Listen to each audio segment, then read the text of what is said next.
মসজিদে নববী। পবিত্র কাবা শরীফের পরেই গুরুত্বপূর্ণ ও পবিত্র নিদর্শন হিসেবে বিবেচিত হয় এই মসজিদটি।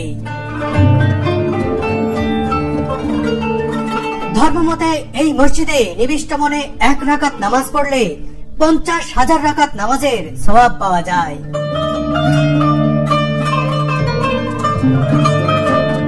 এই যে সবুজ গম্বুজ দেখতে পাচ্ছেন, সেই সবুজ গম্বুজের নিচেই শায়িত রয়েছেন সারা বিশ্বের সর্বশ্রেষ্ঠ মানব যাকে বলা হয় হযরত মুহাম্মদ সাল্লাল্লাহু আলাইহি ওয়াসাল্লাম।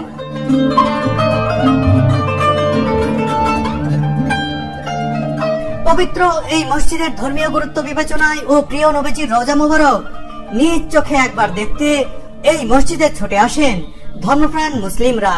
সৌদি আরব ভ্রমণের শুরুতেই আমি চলে এসেছি পবিত্র এই মসজিদের নিদর্শনগুলো দেখতে, ইতিহাস সম্পর্কে জানতে আর তা আপনাদের সামনে তুলে ধরতে।